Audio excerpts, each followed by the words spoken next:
Mom bragged, "Your brother is our retirement plan," then called me crying when he moved overseas without telling. I had her on speaker, the phone face up on my kitchen counter between a half-chopped onion and a mug with cold tea in it. Her sobs came in these jagged bursts, rattling the crappy little phone speaker, punctuated by the wet sniffling I remembered from every childhood meltdown she'd ever had. My hands hovered over the cutting board, knife still in my fingers, and I just froze. The pan behind me hissed where the oil was getting too hot, but all I could focus on was her voice. "He's gone, Emma," she wailed. "He's gone. He just left. He just left us. He's in..." She hiccuped. "He's in Amsterdam. Or Austria. I don't know, some place. He sent a text from the airport. Your father is in shock. I can't breathe." I turned the stove off with my elbow, wiped my hands on a tea towel, and leaned my hip against the counter because my knees suddenly felt unreliable. "What do you mean, he just left?" I managed, trying to keep my voice steady. My heart was doing that weird fluttery thing it does when my anxiety spikes, like a bird trapped behind my ribs.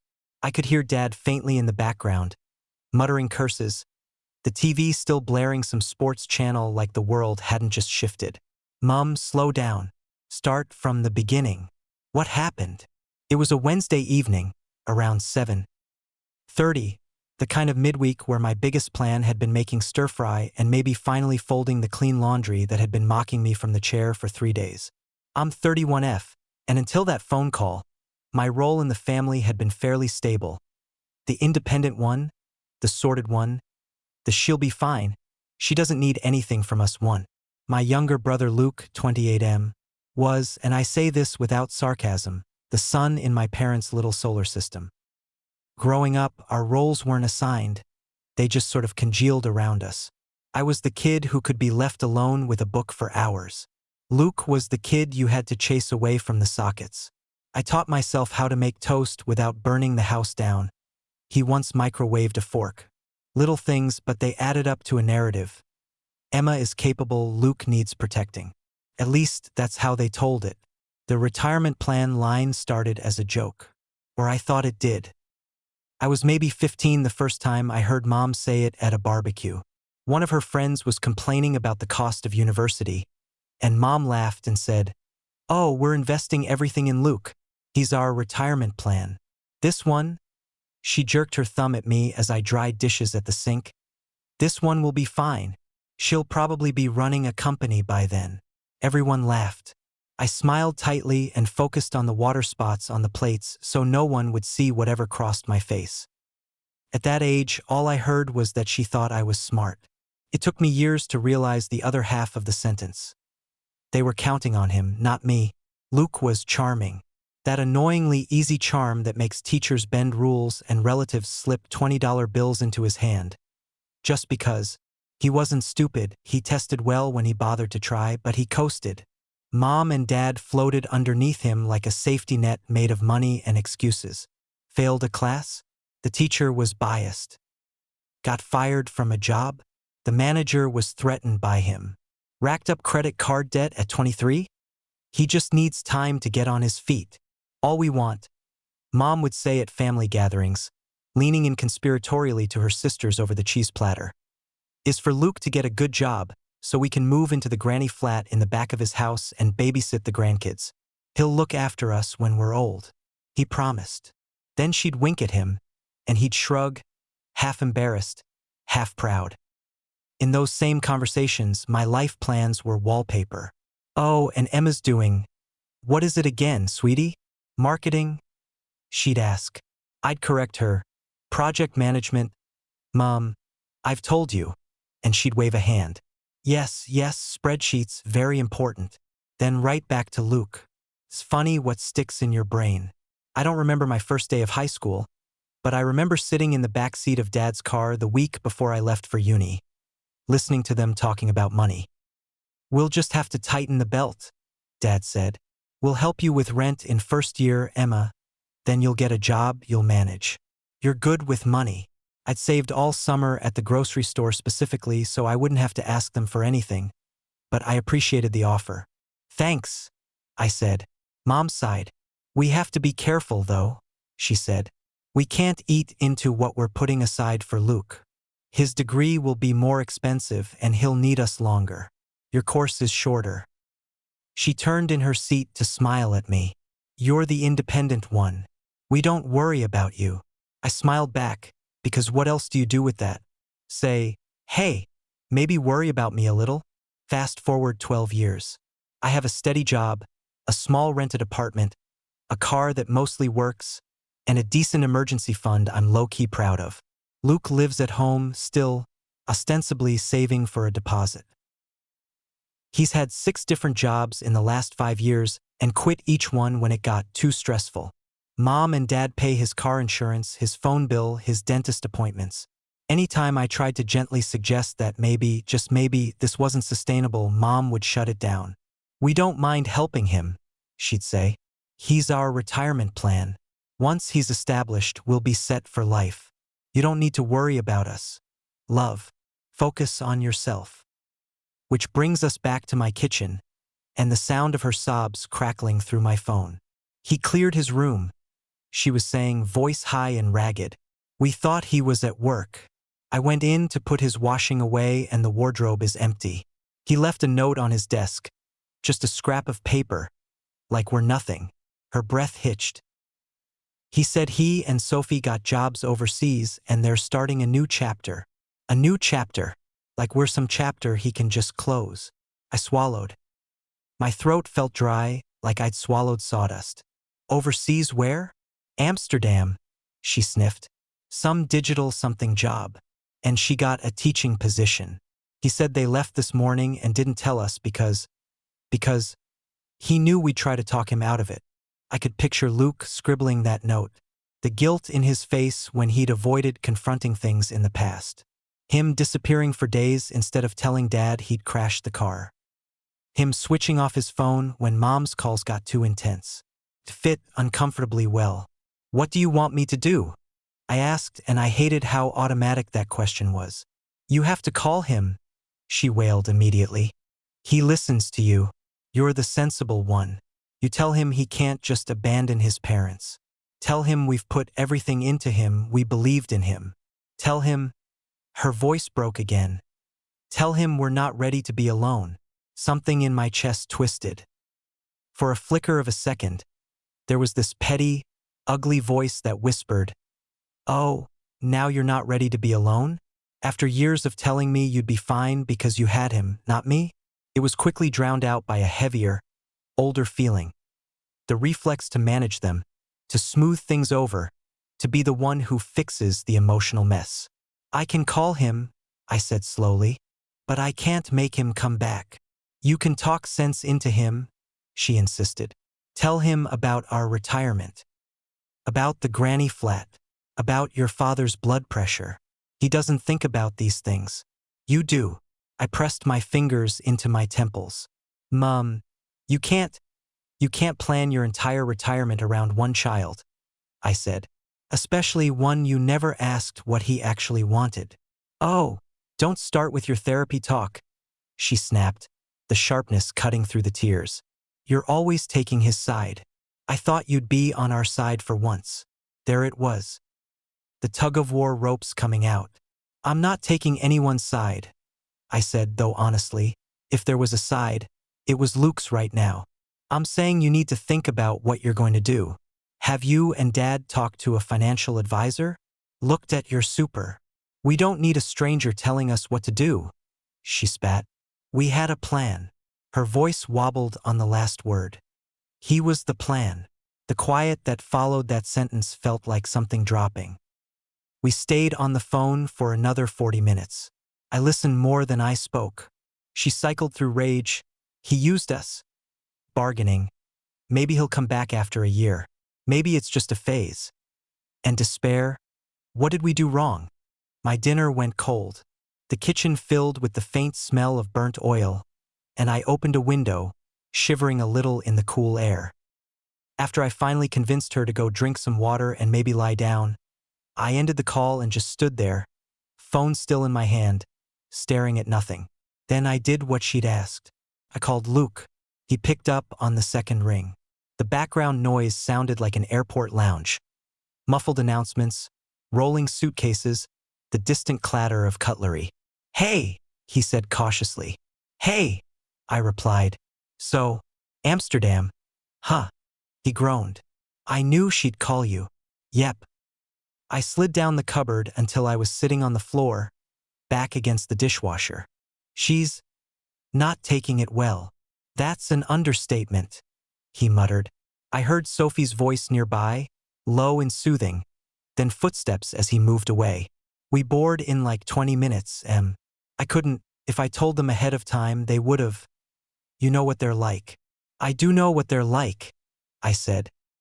"I also know what it's like to find out your son is leaving the country from a note on his desk." He was silent for a moment. "I'm a coward," he said finally. "I know. Every time I tried to bring it up, Mum would start crying and talking about the granny flat and how we'd all live together. Dad would go quiet and make those comments about, after all we've done for you. And I'd feel like I was killing them if I said I wanted something else." I picked at a flake of paint on the cupboard. "So you ripped the Band-Aid off from 10,000 miles away." "Pretty much," he said. Then, softer, "Do you hate me?" The question was so raw it knocked the breath out of me. For all the resentment I'd carried, all the times I'd rolled my eyes when Mom called him our golden boy, I didn't hate him. I've been angry at him, sure. It's hard not to be when you're the kid who paid your own phone bill from 16, while your brother has his covered at 28. But I'd never believed he asked to be put on that pedestal. He just didn't climb down. "No," I said. "I don't hate you." He exhaled a breath I didn't realize he'd been holding. "I love them," he said. "I just can't be what they want. I don't want to live in the same suburb forever. I don't want to be their retirement plan. I want to screw up on my own dime, in a city where nobody knows who my parents are." He laughed, a short, shaky sound. "Is that selfish?" I thought about the years of being told I was selfish for wanting less chaos, fewer screaming matches. About all the times I'd been told, "You'll understand when you're a parent." "I think it's human," I said, "and maybe overdue." We talked until they started boarding his flight. He promised to text me when they landed. I told him to send photos. There was a part of me, small, mean, that wanted to say, "You know they poured everything into you, right?" That I stopped asking for help at 18 because I knew there was no money once it came to me, but I didn't. Not then. He already knew in his own way. After the call ended, I sat on the floor for a long time, phone in my lap, listening to the fridge hum.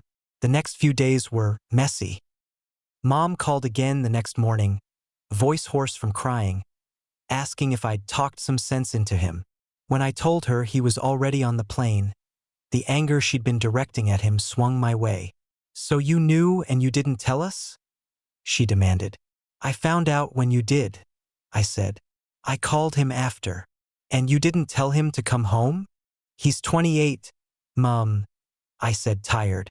"I don't get to tell him where to live." "You always take his side," she hissed. "We did everything for that boy."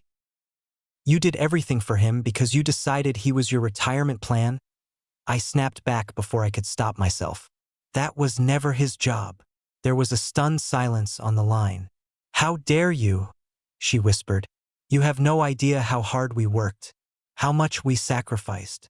"I know exactly how hard you worked," I said, anger rising like heat under my skin. "I watched you work double shifts, remember? I also watched you act like his future earnings were a savings account you could cash in, instead of talking to a financial planner or thinking about your own retirement. You told everyone who would listen that he was your plan. He didn't ask to be that." She started crying again, those ragged sobs that sound like accusations. "You're ganging up on me," she said. "Both of you, after everything." I closed my eyes. "I'm not ganging up on you," I said quietly. "I'm asking you to see that this plan, building your whole future on your son staying exactly where you want him and living exactly the life you imagined, it was never fair. To him or to you. We're old," she said, suddenly small. "What are we supposed to do now?" It was the first honest question she'd asked me in this entire mess. You talk to someone who actually knows about retirement options, I said. A financial advisor. Center link. Your super fund. You look at downsizing. You make a plan that doesn't rely on Luke sacrificing his life or me sacrificing mine. Oh, so now you're washing your hands of us too, she snapped, defensive again. I didn't say that, I replied. I said I won't be your retirement plan either. I will help you figure things out. I will drive you to appointments. I will visit. But I'm not moving back home to be your full-time carer. And I'm not signing up to carry the financial load you should have been preparing for 20 years ago. The words tasted like betrayal and freedom at the same time. You're heartless, she said. I don't know how we raised such a cold daughter. I swallowed hard. You raised a daughter who learned to take care of herself because she had to, I said. I love you, but I'm done pretending that love means emptying myself out so you don't have to feel consequences. We haven't really recovered from that conversation. We're in this weird, strained limbo where she sends me passive-aggressive articles about honoring your parents, and I send her links to free financial counseling services. Dad has mostly stayed quiet, sending the occasional text like, "Your mother is very upset," and "You know we always did our best." As if those two things are full explanations. Meanwhile, Luke texts me photos of canals and bicycles and tiny European coffees. He sounds lighter than I've heard him in years. We found a studio, he wrote last week. It's small, but it's ours. No one walking in without knocking. No one asking what time we'll be home. I'm happy for him. I'm also grieving something weird and slippery that I don't quite have a word for. Not the loss of the retirement plan. I was never part of that fantasy. Maybe the loss of the idea that one day my parents would see me as more than an emergency therapist and occasional tech support. I keep thinking about a conversation from when I was 25, visiting home for Christmas. Mom had Luke pulled in close on the couch, ruffling his hair like he was still 12. "You're our boy," she told him, loud enough for the room to hear. "When we're old and gray, you'll take care of us, won't you?" He'd laughed, half embarrassed. "Sure, Mum," he said. "I'll put you in the nice nursing home." Everyone laughed. I was sitting on the floor wrapping presents, tape stuck to my fingers, and she looked over at me. "You'll be off in some city, conquering the world," she said. "We won't see you for dust." It was said with fondness but also a kind of dismissal, like the story was already written. She wasn't entirely wrong. I did move to the city. I did build a life that didn't revolve around them. What she didn't predict is that Luke would be the one to leave the country. Now, when she cries down the phone about him, it's like there's this invisible script she keeps trying to shove me into. "You'll have to come home more," she says. "We'll need you." I could spend my weekends driving back, fixing things around their house, being the buffer, the good daughter. I'd be lying if I said I haven't felt the pull. That old, familiar itch to be the one who holds everything together. But I also think about future me. 45-year-old me, still driving back every weekend. Burned out, resentful, having never built anything of my own because I was too busy being a human safety net. I've watched that play out in other families.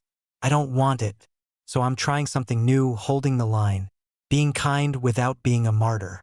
Answering calls, but ending them when the conversation turns into circles of blame. Saying, "I can't talk about this right now," and hanging up and sitting with the guilt instead of running from it. To be clear, my parents aren't monsters. They worked hard, they did what they knew. They also put expectations on their children that we never agreed to, then called it love.